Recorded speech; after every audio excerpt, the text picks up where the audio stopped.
Alright, so here is our live video discussion with regards to our next topic, which is the DNA. Yan. So, what do we have right here? So before we start our discussion, let's have a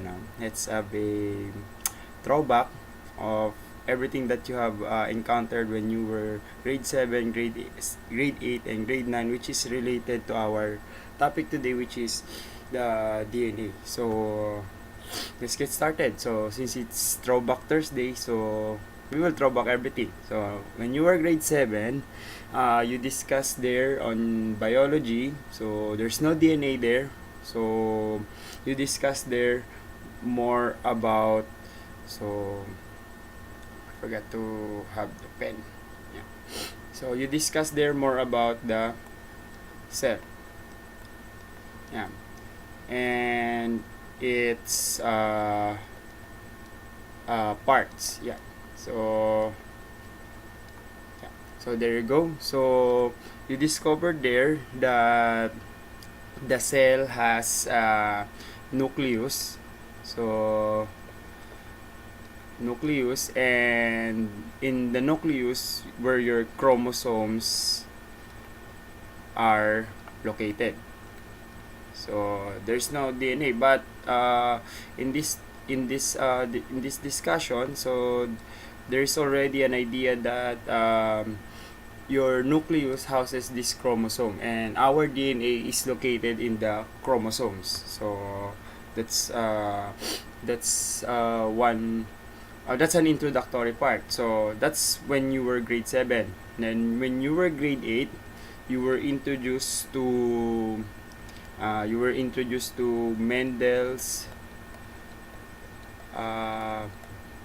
Mendel's law of heredity. Heredity.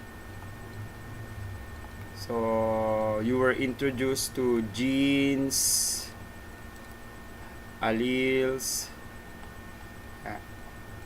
Okay, so you have encountered there the dominant, the recessive genes, and we have your heterozygous, and then we have the other one, which is called the homozygous, recessive, or homozygous dominant. So in this case, when you were grade 8, you were introduced on how to use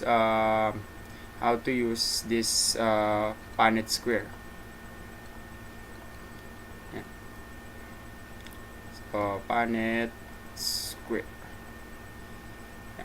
So and you be able to identify what are the possible offsprings of two two organisms when they meet. Yeah, so that's when you were grade 8. So again, where's the DNA there? Somehow it is hidden here on genes and alleles, and it was not yet introduced here. So you just encounter genes and alleles here. So when you were grade 9,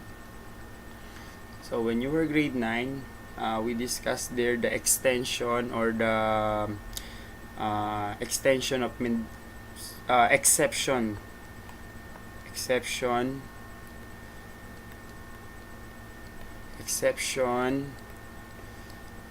to Mendel's law. Yeah. So we have there your incomplete dominance.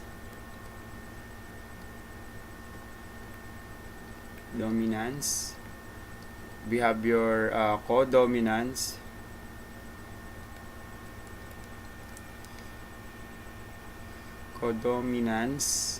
There's a problem with my writing pad. And we have your sex related traits. Yeah. So the X and Y thing with trait over here, yan. So that's the sex related traits. We have sex influence, and then sex limited, yan.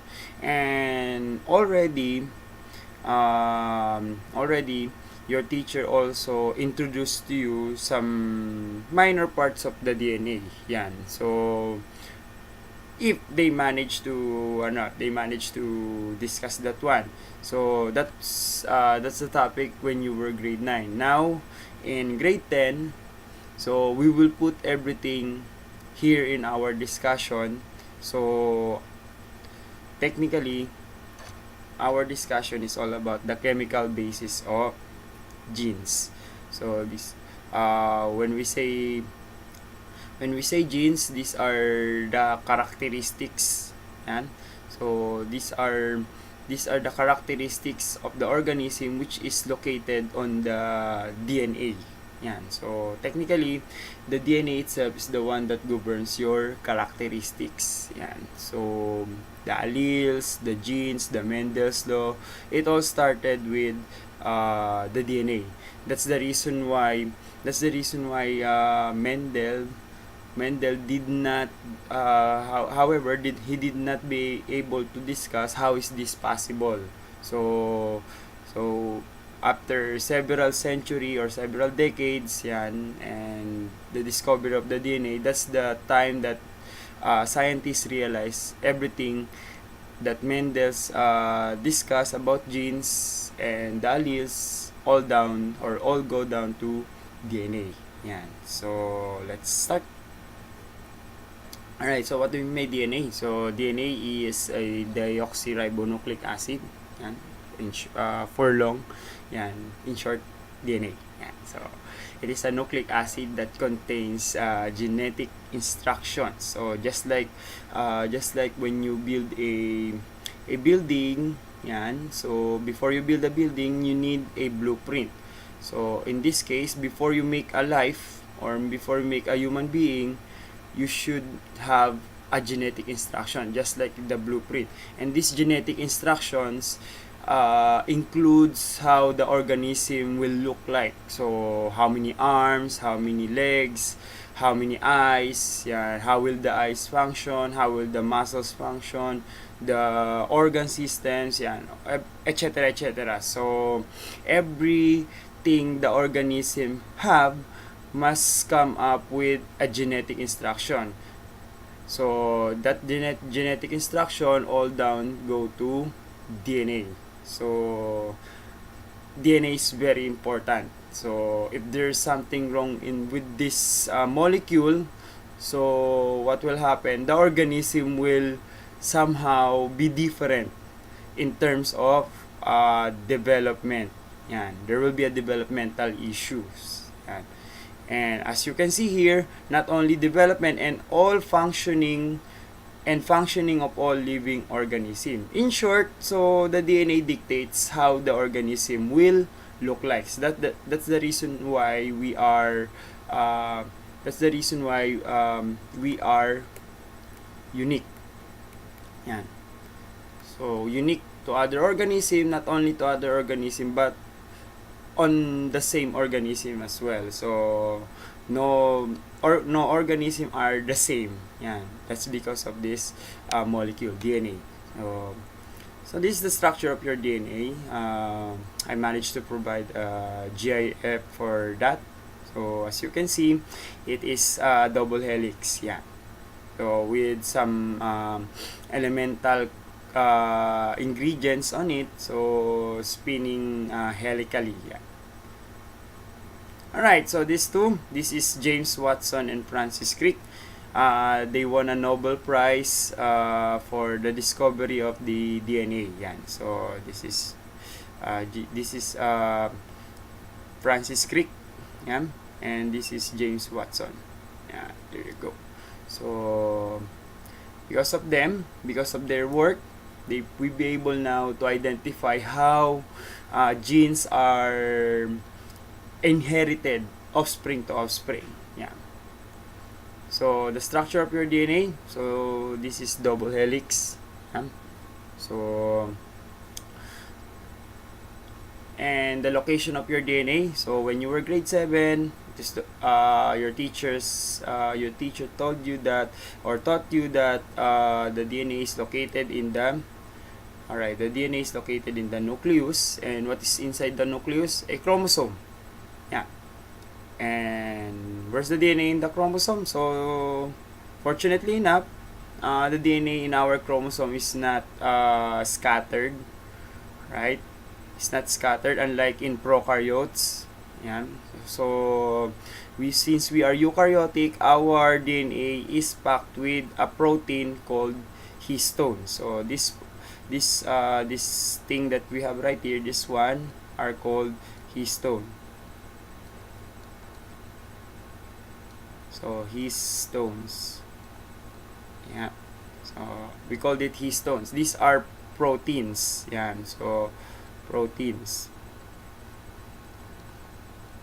Yeah. So, protein. So, just like a Sanrio, which is used by girls in putting their hair into place, like making a ponytail or whatever yan. So yeah, so just like that, yan. A ribbon, yeah, to be exact, yeah. So just like a ribbon, so that their hair will not be scattered all around their face, yeah. So it's similar, the histones are similar to a ribbon, yeah. And then when you uncoil this strand in the histone, so you will reveal the sequence of the DNA. Yan.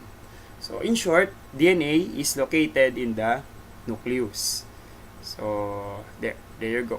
So this thing is located in the nucleus. All right. So next one.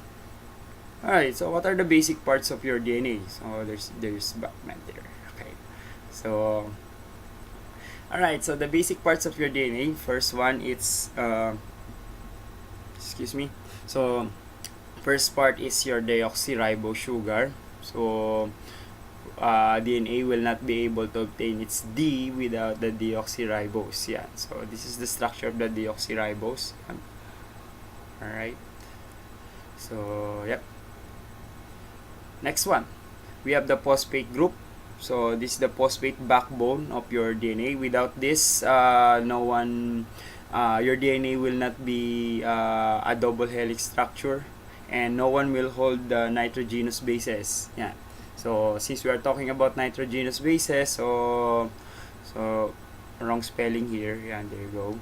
So we have 4 letters here. So what is amazing on this molecule is that only 4 letters, the adenine, guanine, thymine, and cytosine mix up your body, and that these 4 molecules that you have right here makes you who you are. Yeah. So with the combination of these 4 nitrogenous bases that we have right here, we'll be able to make any living organism that we know. So that's amazing. Alright, so next one. Alright, so if we combine those 3 together, yan, so we come up with phosphate group. We have now the sugar, which is the deoxyribose, and we have now the nitrogenous bases. So we call this whole unit that we have right here, this whole unit, we called it as nucleotide. So that is a nucleotide. Then this is just one, right?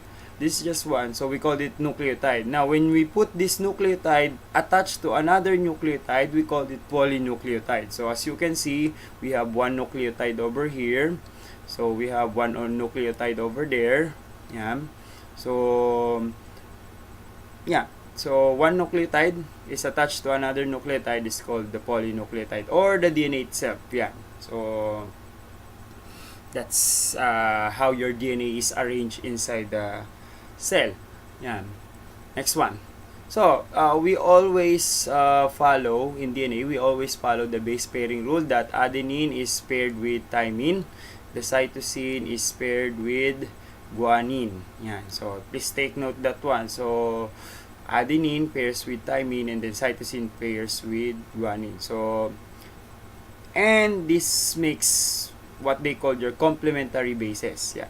So adenine is complementary with thymine, and cytosine is complementary with guanine. So whatever happens, alright, so whatever organism that you know, and whatever organism that you know on Earth, so as long that it's living, they have a complementary base like this. Yeah. So no organism on Earth that has guanine paired with thymine or cytosine paired with adenine. So there's no organism like that. So alright, so that rule was formulated by Erwin Kargap. So he made that rule. So the complementary bases. So according to his rule, so it states that the DNA from any cell of all organism, take note this one, any cell. So any cell of all organisms should have 1:1 ratio.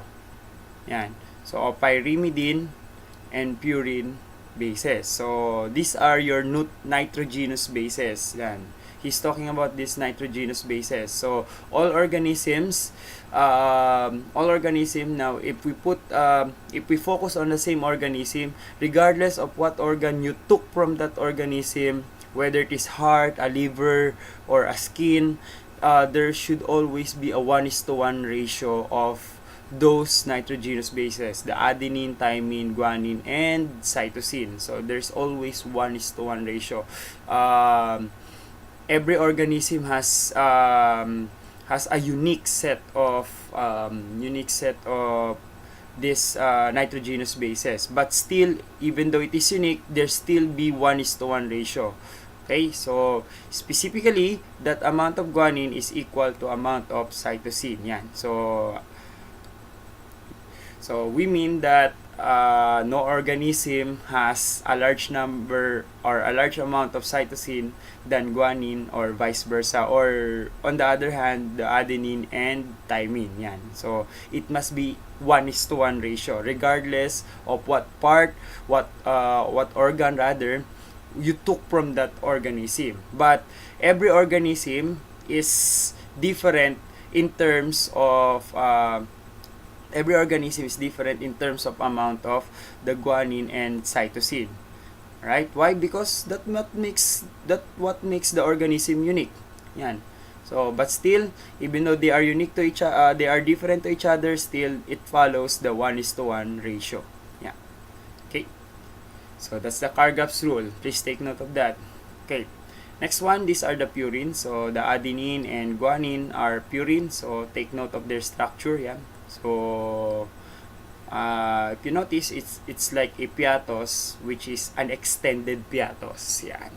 Alright, so in the pyrimidines, we have here the we have here the cytosine. So this is the piatos. This is the legit piatos. Yeah. So we have here the thymine, and we have here the uracil. So this is in RNA lang. Yeah. So the uracil. Okay. That's pyrimidine and purines. Alright, next one. Alright, so what are genes? Genes are the basic physical and functional unit of heredity. So why functional unit? Because these are the things that are transferred, right? So these are the things that are transferred from parents to offspring. So heredity. So these genes includes all the characteristics in your body. Okay? So your hands, the color of your skin, the color of your eyes, the shape of your eyes, the shape of your nose, yan, body build, yan, so height, yan, or etc. etc. So in some animals, wings, yan, color of eyes, yan. So these are genes. So in short, these are the characteristics of the organism. So which are passed from offspring to parents to offspring rather. Yan. So these genes, as I said earlier, so it is made up of DNA, and also in the genes it makes your molecules called protein. So there will be a topic, we will have a separate topic on how the DNA makes protein. So what we have here today is that the idea of genes are the one who makes or it's made up of DNA and it makes proteins. Yan. So it contains instruction to make proteins. Yan. So that's the genes. Okay, so genes exist in several forms. So if you remember when you were grade 8, meron tayong tinatawag na alright. So we have this dominant. Yan. So I will use T, and we have this recessive. Yan. So this dominant and recessive thing that you have right here. So these are genes. This is the total. Yeah, in total these are genes. So the existence of dominant and recessive. So these two, yan, these are called alleles. Yan. So if we are talking about height, this is tall, this is short. So these are the tall and short are your alleles. Yan. So these are forms of the same gene which contains small difference in their sequence of DNA bases. And these small differences contributes to each person's unique physical features. Again, let's have a it might be confusing to you. So again, we'll have here so what is a gene? So for example, I will use skin color, for example, green. Yan. So, green. Yan. So, this is the skin color. Yan. For example, green or yan. O, just hypothetical, ha? Yan. So, this thing is the genes. Yan.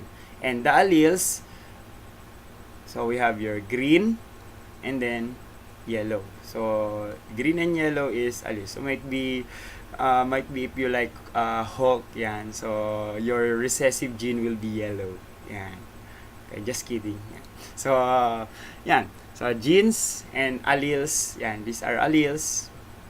1, 2. Yan. Okay, so genes and alleles. Next, genes and DNA. So where's the gene located? So again, will not make more any discussion about that. I explained that already. So genes are located in the DNA. So this particular strand over here, this is one kind of gene. So it might be one characteristic. So there are other genes here. So this will be second, assuming that there's a gene there. So there's another gene over here, which is the third one. So on and so forth. So every gene in your body has its own function. So there's a gene that dictates for hormone production. There's a gene that dictates bone growth. Yan. There's a gene that dictates eye color, something like that. So there's also a gene that dictates who you are. Yan. A human or any other animals that we know. So if there's something wrong with the gene, so it might affect your body, your characteristics, your body structure. Yan. So that's genes and DNA. So the role of DNA, yan. Okay, long-term storage of information. So as long that you live, your DNA will stay on you. So your identity, your information of your body will stay on you. No other information, no other organism contains the same information that you have. So that information will disintegrate when you die. So that's the role of DNA, long-term storage of information. Next one, it creates proteins by protein synthesis. Again, we will have separate discussion of this. For now, you just take note of its function. Next one, the DNA. All right, the DNA requires replication. Yan. So not periodically, daily. Example, the skin. It replicates the DNA in a daily basis. Yan. In order for growth and maintenance of body parts. So this is required. Yan. If you have if you recall your topic when you were grade 8 called mitosis and meiosis, yan. So the mitosis is the one doing this. So mitosis. Yeah. Okay, so replication, growth and maintenance of body parts. This is very important. Yan. So, whenever your body parts need to grow, it must be the same. Right? So, it must be the same. Okay? So, just think of it. So, if your cells grow and then the color of the cells is different from the one in which it came from, so it might be awkward. Yan. You might be awkward to look like. So, that's one of the role of the DNA. Next one. Alright, so together with the DNA, there's another molecule which is the RNA. Now, so in our discussion next time with protein synthesis, you will know what is the function of this pretty molecule that we have right here. Although hindi siya double helix, yan. Hindi siya double helix at saka single strand lang siya, yan. Yun yung pinagkaiba niya sa DNA. So, it is single strand. So, in the RNA, so instead of having the deoxyribonucleic, so we have here ribonucleic acid, yan. So, removing the deoxy. And the importance of the RNA is, alright, the importance of RNA, so later we will discuss its importance. So, it is biologically important type of molecule that consists of long chains of nucleotide units. Why is it important? Because it has something to do with protein synthesis that we will going to discuss next time. Alright, so there are three types of RNA. So we have mRNA. And for now, we'll just stick with the info that we have right here. We will have a separate discussion on this. Alright, so this is the molecule of RNA that encodes the chemical blueprint for protein product. So meaning to say, it has something to do with copying the instructions or copying the blueprint coming from your DNA. Yan. Yan. So, it has something to do with that. So, meaning to say, if you have classmates who always copy your assignment, yan, so he or she might be an mRNA. Yan. So, you are the DNA. Yan. Next one. So, we have your tRNA. And so, the tRNA is a small RNA molecule that transfers a specific active amino acid to a growing polypeptide chain. So, kaya nga siya tinawag na tRNA, which means T means transfer. Yan. So, transfer. So, put it right here. So, I hope you can read that one. So, transfer. Alright. So, on the other side, so, we called it, the M is the messenger. Yan. Not the Facebook messenger. So, messenger. Yan. Messenger RNA. So, transfer RNA. Yan. And the other one is the messenger RNA. So, how does it work? So, yan, it creates, yan, it all, the created protein during the protein synthesis is attached through this RNA. Yan, kaya nga siya tinawag na transfer. So, the created amino acid is attached to this tRNA and then it will be delivered. Yan, it will be delivered to what organelle in your cell needs it. So, that's the tRNA. So, when your amino acid is already growing, it's not anymore amino acid. It is called protein. Alright? So, amino acid is the basic unit of proteins. Yan. Amino acid.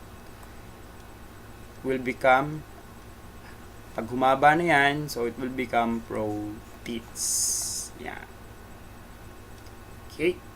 So, that's your tRNA. And we have the rRNA. So, the R means ribosomal. Yeah. Ribosomal. So, ribosomal, the central component of the ribosome. Yan. So, it manufactures the protein. Okay?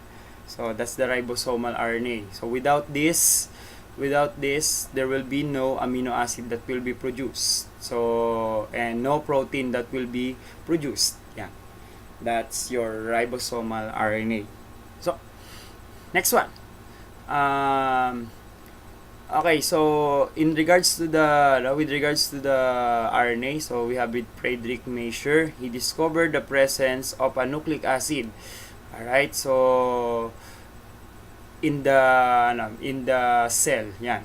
So he noticed, or during the experiment, he noticed that I think if my memory serves me right, so he used a bacteria here and then put it in the mice, and then somehow this bacteria is somehow kept on replicating itself, yan. But he did not identify both DNA and RNA. He just identified that there is something on that bacteria that replicates, and while it replicates, it has these characteristics that are carried over from from parents to offspring. Yan. So that's Friedrich Miescher. Right, next one. Okay, so in modern times, so this is the person, Severo Ochoa, yan. So he discovered how RNA is synthesized in the cell, and because of that, he won a Nobel Prize, yan. So for medicine. Okay.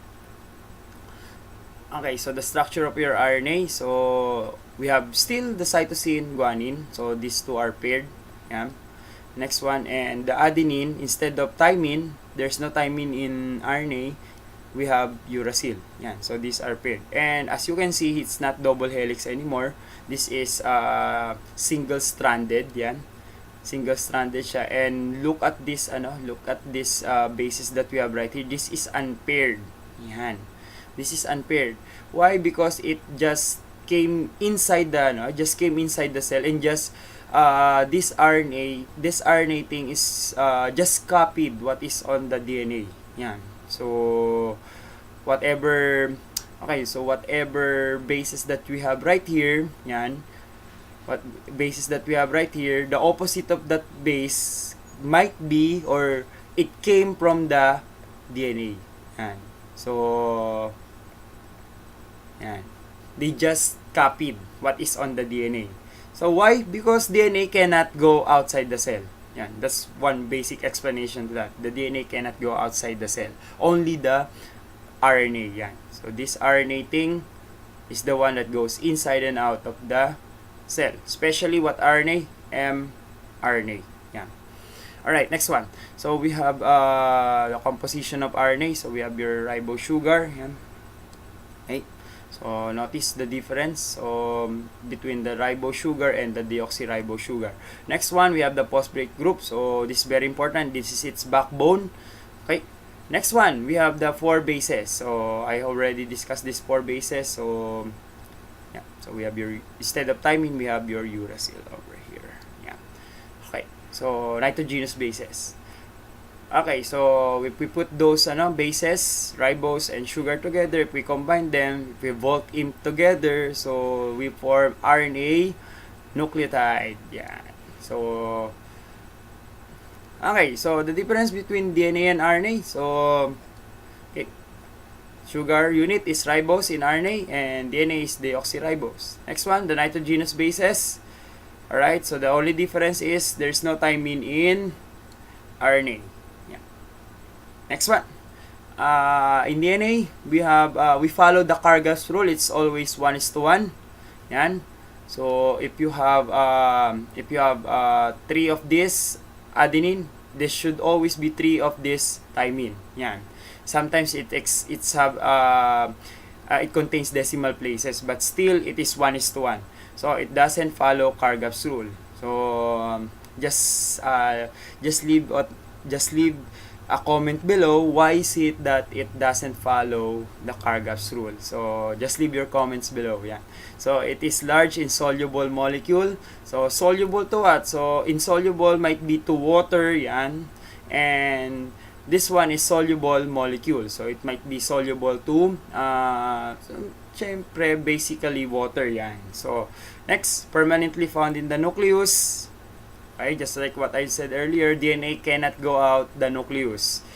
It stays in there. So we have right here the RNA.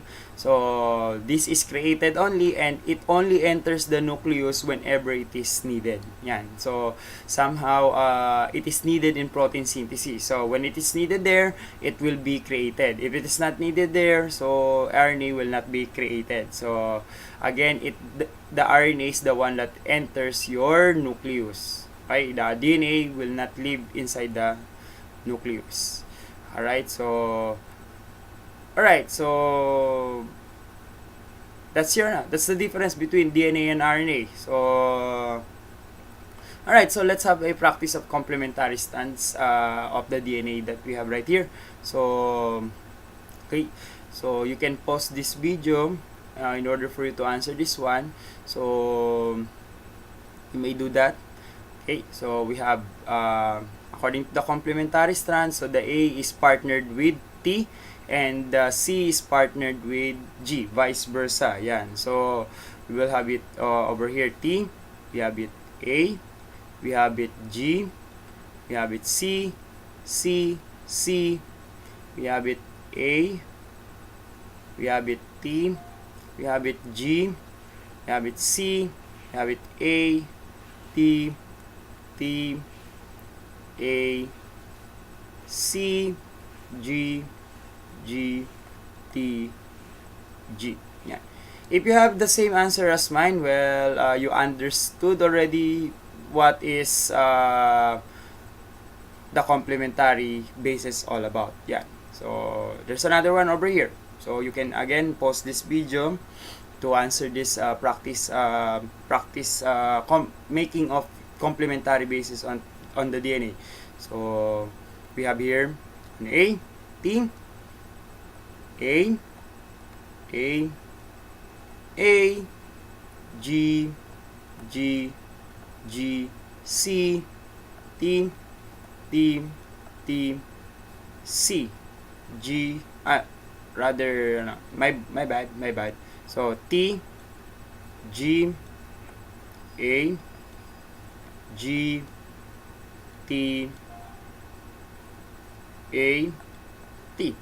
So if you have the same answer as mine, so yeah, so you did understand what is on this lesson, what this lesson is all about. So alright, so for our final thoughts or final picture for this discussion, this is the difference between the three molecules that we have in our body. So we have the DNA, the RNA, and the protein. So the DNA, the one that gives instruction to create proteins. Yan. So as you can see, DNA has a different structure: double helix, single-stranded. Yan. Double helix, double-stranded, single-stranded. Yan. And your protein that we have right here, which is made up of technically amino acid. Yan. There you go. So that's it for the chemical basis of genes. So the next topic that we will have here will be how DNA creates protein through protein synthesis. Alright, so that's all. Have a good day, everyone. Thank you.